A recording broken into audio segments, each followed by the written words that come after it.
ഒരു ദിവസത്തിന്റെ പകലിൽ നമ്മളൊരു 3 നേരമുള്ള ഭക്ഷണം കഴിക്കുക. ഒന്ന് രാവിലെയും ഒന്ന് ഉച്ചയ്ക്കും ഒന്ന് രാത്രിയും, ബാക്കിയൊക്കെ എന്തെങ്കിലും ചെറിയത്.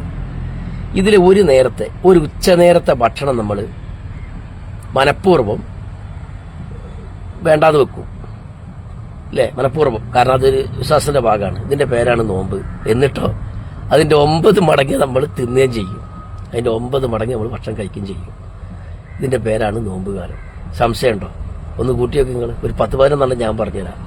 ഏറ്റവും കൂടുതൽ ഭക്ഷണം നമ്മൾ കഴിക്കുന്ന മാസം റമദാനിലെ നോമ്പ് കാലം അല്ലേ? ഏറ്റവും കൂടുതൽ നമ്മൾ വർക്കൗട്ട് ചെയ്ത് നോക്കിയുണ്ട് ഓരോ തീരുമാനം വരുന്നത്. ഏറ്റവും കൂടുതൽ ഭക്ഷണം ഉണ്ടാക്കുന്നതോ അതും നോമ്പ് കാലത്താണ്.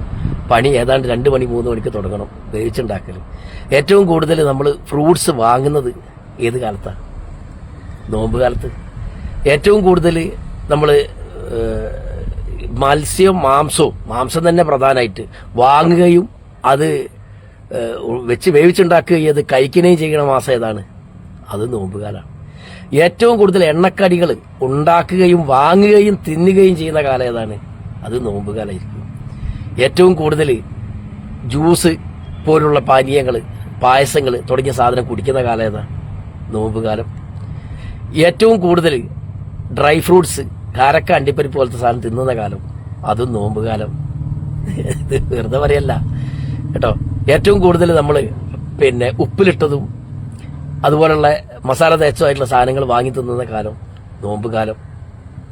ഏറ്റവും കൂടുതൽ നമ്മൾ നെയ്ച്ചോറും ബിരിയാണി മന്തിയും തിന്ന മാസം റംസാൻ മാസം, നോമ്പ് മാസം. ഏറ്റവും കൂടുതൽ നമ്മൾ ഉറക്കൊഴിഞ്ഞ മാസം, അതും നോമ്പുകാലം. ഏറ്റവും കൂടുതൽ നമ്മൾ ഉറങ്ങിയ മാസം, അതും നോമ്പുകാലം. ഏറ്റവും കൂടുതൽ നമ്മൾ സോഡ, ഉപ്പ് സോഡ, കുലുക്കി സർബത്ത് പോലുള്ള സാധനം കഴിച്ച മാസം, അതും നോമ്പ് മാസം.